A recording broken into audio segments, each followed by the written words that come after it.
It's Friday, and you know what that means. It's time for the Unhappy Hour live sports radio show on thenewamericanmedia.com. Here is your host, Brian Engelman. Hello and happy Friday, everybody. Thank you very much for joining us here on thenewamericanmedia.com. We want to thank everybody that has been finding us on YouTube. We have not really built that component of our company up all that much. We haven't spent too much focus on it. However, our subscribers are now 2 away from 100, so if you haven't taken the opportunity yet, please check us out on YouTube, youtube.com/thenewamericanmedia. Click subscribe. We're podcasting and putting up there all of our episodes of The Unhappy Hour. The Unhappy Hour is a Cleveland-centric sports show. I spent 25 years as a Cleveland Indians, Cleveland Cavs, Cleveland Browns, and Ohio State Buckeye fan. And, you know, it's 7-8 years later from moving out of the state of Ohio, living in Los Angeles, California, and I still have never celebrated an Indians championship. I have never celebrated a Cavaliers championship, and I have never celebrated a Cleveland Browns championship. And that's why we do our show. Yes, you can tune into XYZ Network, and you can get all of your generic, bland, pseudo-snazzy, national sports news. Feel free to go get it there. They're doing a great job at what they do. That's fine. But there's a bit of a homer in me, not Simpson. It is a bit of a homer, the home rooting element. I still care about Cleveland. You know, I've been hearing the past week, oh, it's so great. It must be fantastic for Los Angeles sports fans. The Dodgers are in first place. The LA Kings are in the hockey championship. Wow, check out, hey, Albert Pujols came over, and he's actually starting to do good now. Isn't that great? Hey, Los Angeles might get a football team. Hey, the Lakers and the Clippers are in the playoffs. Isn't that great? No, it's not great to me. I don't care. I am still a Cavs and Indians and a Browns fan. I'm still bitter about LeBron James. I'm still bitter about Art Modell. I'm still bitter about the drive, the fumble, the shot too. What do you want me to say? That's why I care about sports, because I really think what LeBron James passed his opportunity on, he could have been a transcendent figure, not in just sports, but in popular culture in general. He could have been that Rocky Balboa rags to riches story, coming up from the Rust Belt. Industry leaves, jobs are being outsourced. It's just tough times in Pennsylvania, Ohio, Michigan, Indiana, Illinois, Kentucky, West Virginia. You know, just look at that center core of what they call the Midwest, although it's east of the Mississippi for some reason. But LeBron James could have been that Rocky Balboa story. Local kid, grows up in Akron, back-to-back MVPs, brings home a championship. He didn't do that. You know, and then Art Modell takes the Cleveland Browns so that they can win a Super Bowl as the Baltimore Ravens a couple of years later. It's been a rough ride for me as a sports fan, but that's at the core of what we do here on the Unhappy Hour. You know, it's usually the happy hour. It should be 6 o'clock, 6:30 Eastern time. It's 3:30 Pacific over here on the left coast. You know, sit down with your friends, have a beverage, and talk about the good old days. Except there are no good old days. There are all those horror stories. Speaking of horror stories, we're going to be joined with Josh Fernberg coming up in our next show. I hope you guys stick around for our Agree to Disagree show. Josh is going to discuss zombies. Yeah, I said it, zombies. You heard about that guy in Florida attack the other man and ripping into his face and tearing off his flesh and his face and his eyeballs and stuff. Absolute horror story type stuff. And we've found a couple other stories where human beings are eating other human beings. And I said, well, you know, I reached out to my zombie enthusiast buddy, and he said, look, I'm unavailable. I would love to talk about this. I've watched all the movies. We can get into all of the... It's a really in-depth subject. It very closely parallels the survivalism, the preparation, the prepping movement, the whole learn to take care of yourself concept that some people seem to have lost in America here in 2012. But he goes, look, I'm unavailable, but I need you to talk to my friend. Talk to Josh Fernberg. So Josh is going to be our guest talking about horror stories. He's going to talk zombies. And we're also going to be joined with Mark Clare from Lions of Liberty. He's going to tell us about his testicle-smashing, penis-touching experience from the Transportation Security Administration. The TSA. The TSA smashed his testicles and touched his penis while he was flying across. You know, and this is a story I've seen people talking about it online, and you know, the TSA, I don't go through those scanners, I get the pat-down, but my pat-down wasn't like that. Mark had a horrible experience, and Mark is one of the biggest libertarians that we know. In fact, lionsofliberty.com was recently rated one of the top 130 libertarian websites out there. So if you haven't had a chance, go check out lionsofliberty.com. And then joined at 4:45 p.m. Pacific time, Blake Wally of Freedomizer Radio is going to talk about the Bilderberg meetings, talk about Mitch Daniels as a possible VP choice. There we go, VP choice. And something that was overheard at one of these Bilderberg meetings was the words assassination and Ron Paul in the same sentence. To be continued. But for now, we're here to talk sports. And what we tend to do here is we will blur the lines between sports and politics from time to time. And I don't mind. I hope you don't mind either. That's why, the Unhappy Hour, it's a bar. And I've been a bartender long enough where people come in, sometimes you chit-chat sports and politics, sometimes you mix it up. Sometimes you find someone that's not having a good day. And in fact, we actually had an author, we actually had an author scheduled to join us today. Won't mention his name, won't mention his book. We don't need to get into this back and forth nonsense here. But it was not a good day for this individual. And it was really bizarre. It kind of set me up for a strange, uneasy feeling. It was just awkward. And, sometimes you're bartending and you get someone at the bar that's just cranky, grumpy, in a bad mood, and you say, hey, all right, let's agree to disagree on that. Let's just be cool and move on. So we're being cool, we're moving on, no harm, no foul. So where we are moving on to is somebody that joins our program on a regular basis. This gentleman is a Cleveland fan through and through. His name is Zak Baris. He's an NBA scout, lifelong Cleveland fan, and we got a lot to talk about today. So thank you for the intro. Thank you for letting me ramble on and on and on and on. By the way, if you're not following us on Twitter, check us out at American_media_ and click follow. If you like what we're doing, tell a friend. Find us on Facebook, like it, fine. We don't spend too much time on Facebook, but whatever works. We just appreciate the fact that you take a couple of minutes to listen to what we're doing, because there's no point unless your ears are out there and your ears are communicating with your brain and it's sparking some sort of conversation, some sort of thought. You're gaining something from this experience, and we appreciate it. So, moving on to Zak. Zak's an NBA scout, lifelong Cleveland fan. We're going to bring him on the line right now. Zak Baris.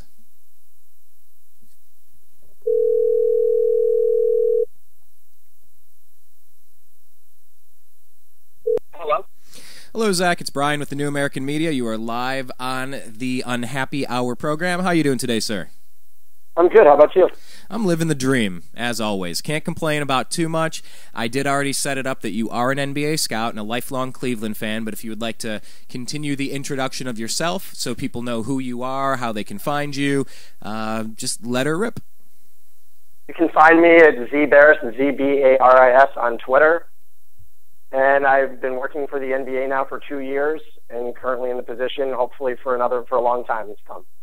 Let me jump in there for a second, because I don't know that I've really delved in too much. I don't think I really broke down your experience as an NBA scout. What would you say to someone who has never worked as an NBA scout to just kind of give us a little bit of insight into, yes, we get that you're watching people play, you're grading their skill set, whatever, offense, defense, height, length, speed, whatever, instinct, gut feeling. But talk to us about the experience, because the NBA draft is quickly approaching us now, and we're going to get into the nuts and bolts of who won and who you expect to go in which order. But tell us what every team is looking at in the NBA draft now, because that's what you do. Talk to us about that. A lot of people, it depends. Some teams, when you're looking for, if you're at the top of the draft, you're looking for the player with the highest potential. Usually, like Anthony Davis, let's say number one, he has the highest potential, by far the highest ceiling. He's already the most talented player in the draft. He's a guaranteed number one overall. And then when you get into the later picks, when you're starting to look through 2 through 6, you're taking the guys with the highest talent already there, who have showcased it on the floor. Usually picks 2 through 5, actually. Then a guy like Andre Drummond will come along, where he's a scout's nightmare. He's an absolute nightmare for scouts, because if a scout gives the green light on him and he turns out to be a bust like Kwame Brown, it looks terrible in the scout's eye, and you can lose your job for doing that, because he is a boom or bust potential. He could be the next Amari Stoudemire, or he could be the next Kwame Brown. Okay. Let me jump in there though. Now let me. Yeah. I get what you're saying. But wouldn't that be part of your evaluation? To articulate it exactly how you did. I could see this boom or bust. It could be this guy or that guy. I could flip a coin on this guy because you look at a Kyrie Irving, you look at a whole bunch of other draft picks that these are darn near can't miss picks. But if you included that in your report, would the teams tend to think that that's a cop out?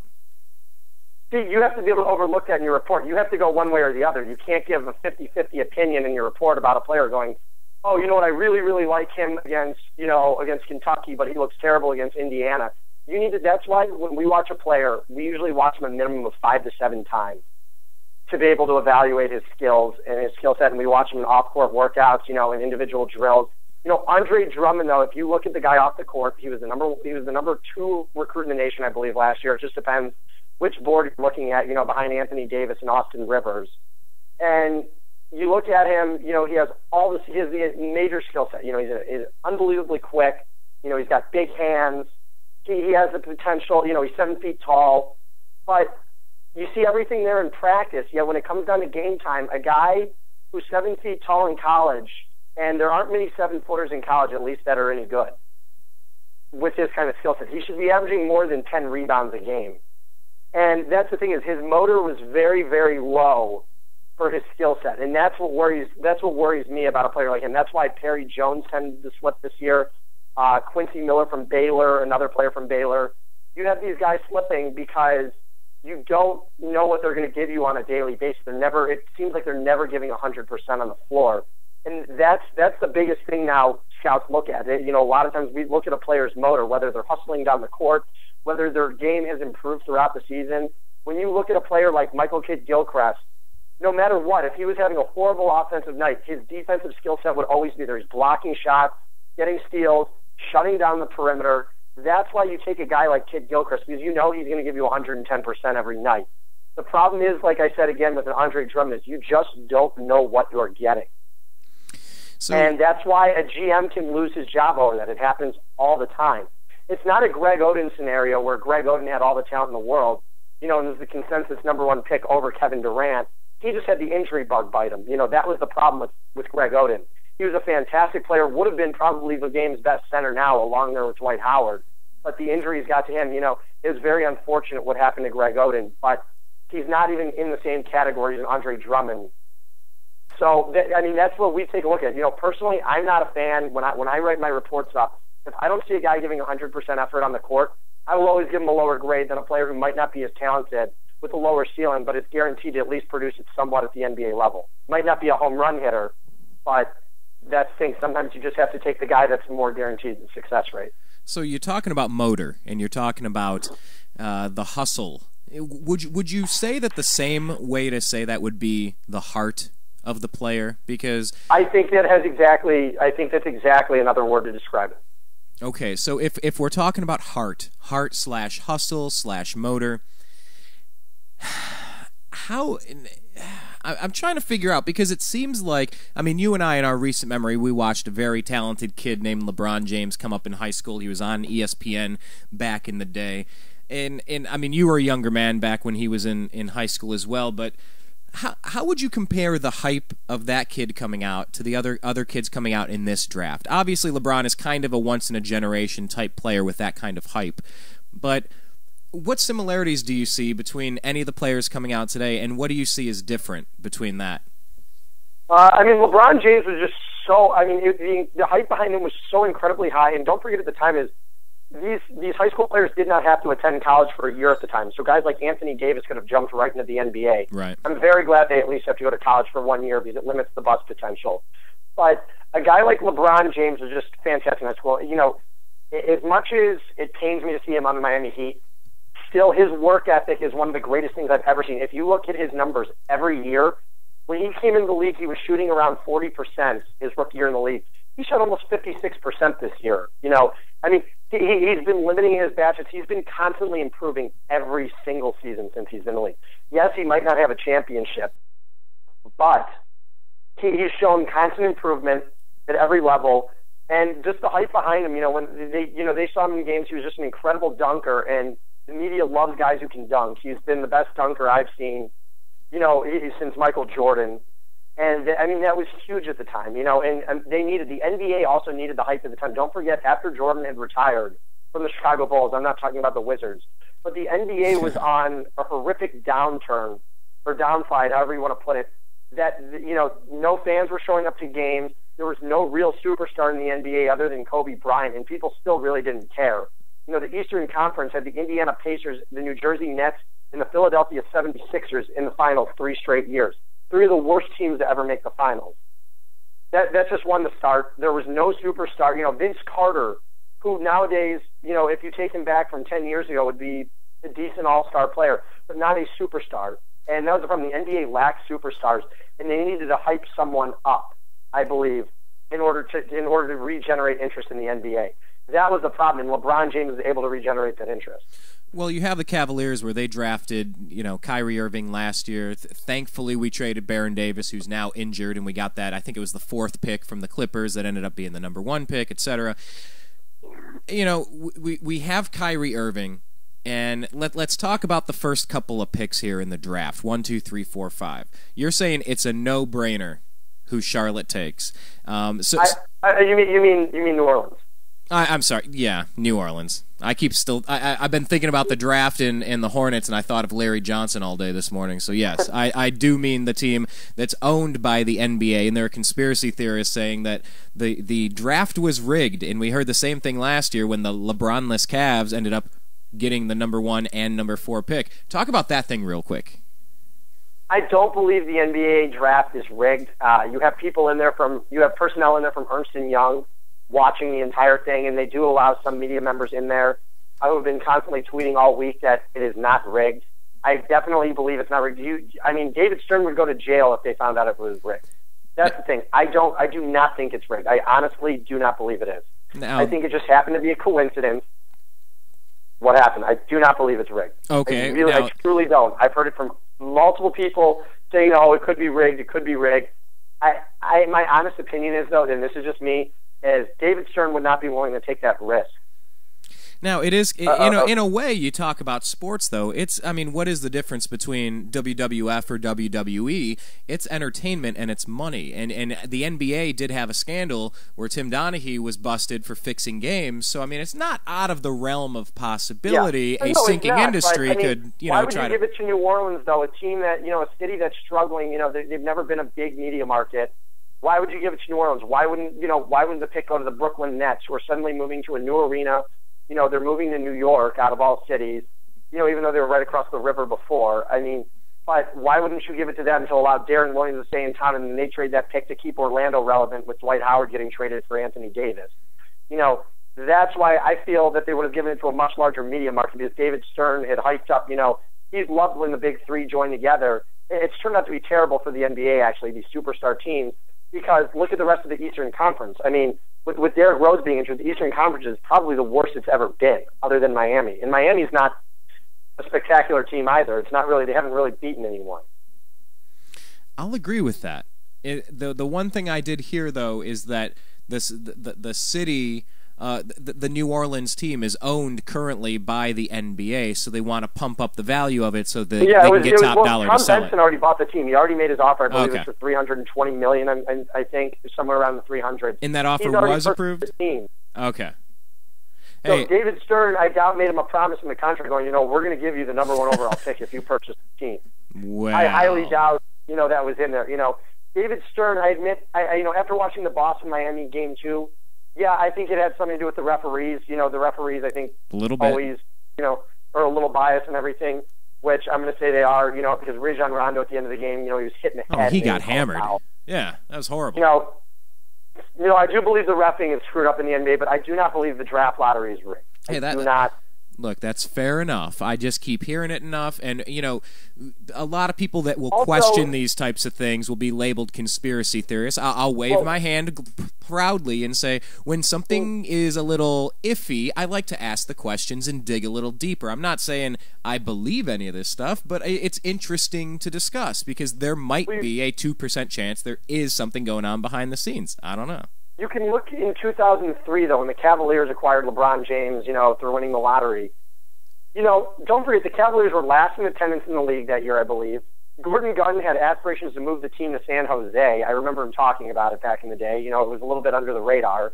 But, you know, he did not want the team to stay in Cleveland at the time. You know, and then, you know, he was strictly in for the money. He never spent a lot of money. You know, we lost Carlos Boozer because he wasn't willing to pony up the 5 years for $60 million when Carlos Boozer was clearly worth $12 million a year at the time. You know, because he was notoriously cheap. And then when Gilbert bought the team, he basically, you know, he renovated the arena. He was constantly bringing in players. It didn't matter about salary. You never heard him, Dan Gilbert, worry about the money. It's one of the only Cleveland owners to never, you know, have a problem with it. You know, he wasn't trading away players to save salary. He was constantly over the luxury tax.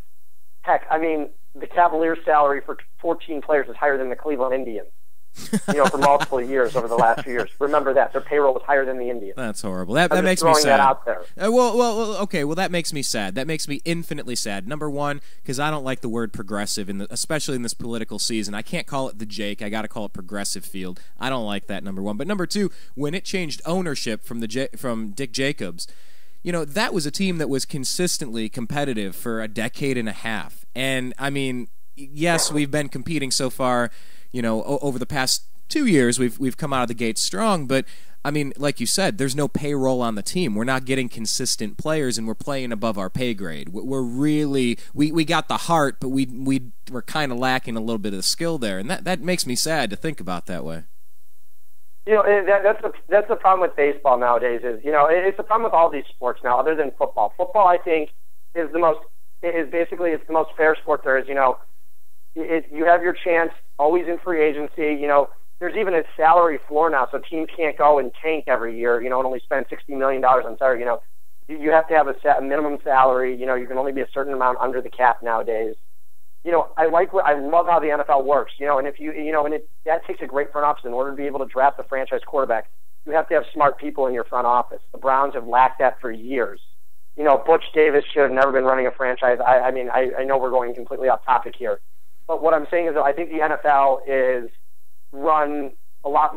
It's run a lot more smoothly than the NBA and Major League Baseball. I mean, look what the Cavaliers. The Cavaliers 2 years ago acquired Antoine Jameson, an All-Star at the time. He was an All-Star. Acquired him for an aging Zydrunas Ilgauskas, who they reacquired 30 days later, and they traded a first-round pick, which was going to be the last overall pick in the draft, for an All-Star, just so Washington could release some salary. I mean, you don't ever see that. Major League Baseball, you don't really see trades like that either. I mean, it's just because they're guaranteed contracts. But when an owner is willing to spend money in the NBA, you know, he'll do whatever it takes to win. And that's what I loved about Dan Gilbert with the Cavs. I think he's still willing to do that because he manages, you know, we spent $10 extra million last year to basically acquire what was supposed to be the 8th pick in the draft, turned out to be number 1, which was Irving. And when, you got to gamble. When owners are willing to spend money in the sport, whenever they're willing to spend money and keep their hands off a little bit and let the front office do their job, it equals a winning combination for most teams. Well, and it's a gamble. Everything you do, like you said, you know, he spent $8 million acquiring Baron Davis, you know, his big bloated contract, then he got rid of him later so that we could get the pick. Turns out being the first pick, we didn't know that at the time. I mean, Dan Gilbert's a guy that invested. We talk about gambling, not knowing what's going on. He invested in the city of Cleveland, and he built a casino right there. Oh, well, you know, it's just misery and pity, and he's feeding off, you know, he's a vulture capitalist or something, feeding off the lower rung of society. No, if you have a neat little clean casino and you're doing something neat with some good restaurants and some entertainment and something to do in downtown Cleveland, and it's the guy that's pumping money back into the local economy, improving the building. Fantastic for the city. Absolutely. I completely agree. It's fantastic for the city. You have a new convention center going up. When you want people in town to come to your city, you need to have something for them to do at night. Well, I think it's fantastic, but... Yeah, but this is a guy that understands gambling, obviously. Dan Gilbert opening his casino and buying off that pick. When he was in college, he was actually arrested in college for running an illegal sports book in college at Michigan State. You know, if you ever have a chance to read up on that, he was in. But getting back to the NBA draft though, last year with Kyrie Irving. If you read every scout's report, and I don't mean every scout, I mean every writer from ESPN, will basically tell you Kyrie Irving isn't great in any one area. But he doesn't disappoint in any of those areas. You know, will he ever be an all-star? Maybe not. Will he ever be a superstar? Probably not. They were completely wrong on those ends. You know, when I watched Kyrie Irving last year, I was at the tournament itself when it was Duke versus Arizona. And Kyrie Irving, I believe, put up 27 or 28 points against Arizona in a 30-point loss. He was the only player on Duke Cleveland kept him in the game, they would have lost by 50 without him. That was only his second or third game back from his injury that he had missed almost the entire season. It's like, as soon as I looked at him, I go, this kid's going to be a superstar. If the Cavaliers can get him, wow. I love Derek Williams too. I went to Arizona with him. I worked with the basketball team down at the U of A. But Kyrie Irving just displayed that star potential to me at the time, and he showed it this year with the Cavs.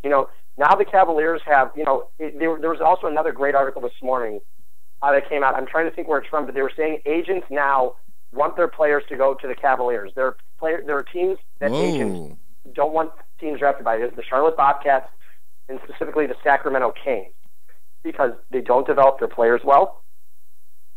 They've had a lot of problem with coaches over the past couple of years. Ownership's been a problem with spending money. Wow. Now that's interesting. And the players just aren't happy there.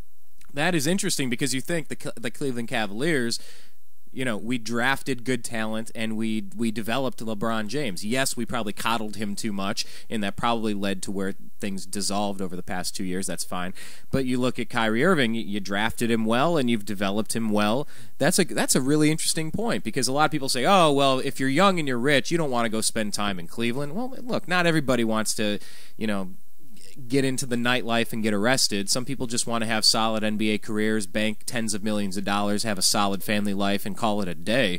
It's interesting that people are now taking note that Cleveland might not be such a bad place to be. It's really not, and you have to also take a look at when the team's facilities. You look at the Cavs facilities; they have the nicest practice facility in the. I would say I've been to a lot of the practice facilities for a lot of teams.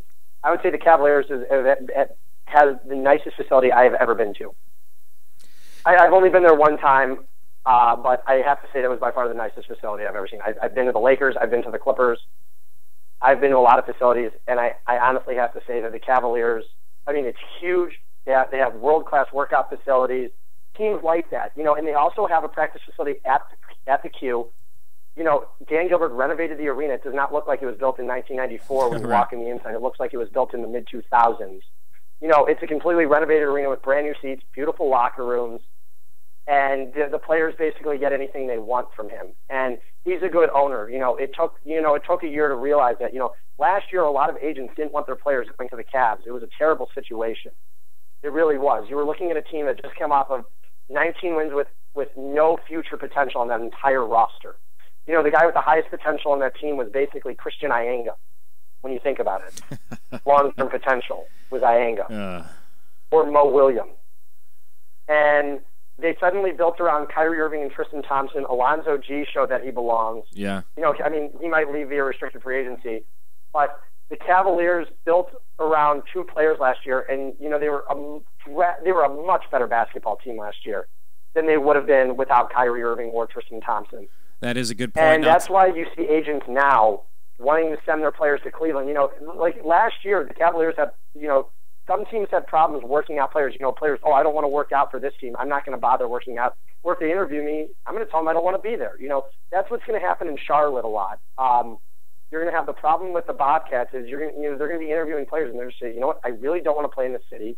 It's going to be a long, long time before this team's even competitive, and I'm going to leave in free agency before you even get the chance, to be competitive again.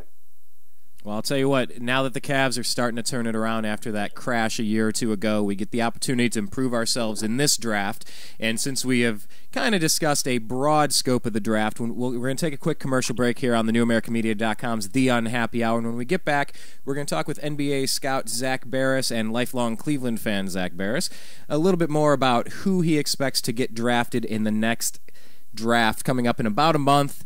The top 5 picks at least, kind of see what Zach's thoughts are. My name's Brian. This is the NewAmericanMedia.com. We'll be right back in just a couple of moments. You were listening to The Unhappy Hour Sports Radio Show on the NewAmericanMedia.com. Have you ever considered adopting a pet to be part of your family? Our animal companions can be just as close to us as our human companions. If you're considering adoption, please visit your local shelter and adopt a pet today. Shelter pets make the best pets. Agree to disagree. Yeah, it's a radio show we have on thenewamericanmedia.com every single Friday at 4:30 p.m. Pacific. Join the show. What do we talk about? Politics, religion, and spirituality. basically anything you're not supposed to talk about in a bar. You're not supposed to have these conversations inside of a bar, but we have them every single Friday at 4:30 p.m. Pacific on thenewamericanmedia.com. Join the show, offer your opinion, and let's agree to disagree, but let's have a good conversation. Follow thenewamericanmedia.com on Twitter at American_media_.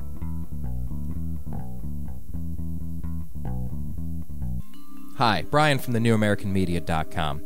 Last year I had this idea. I wanted to start a website of my own, not just something, a presence on Twitter, a presence on Facebook, and have a thing. I wanted a website. I wanted a home base for all of the ideas and things I'm interested in. I wanted live radio. I wanted to communicate with the globe. I was tired of being spoon-fed dogma by corporate interest and just, here, believe this, believe this. I said, no, I think there's something underneath the surface, but I didn't know how to do it. So I contacted Ted Distel of disteldesign.com.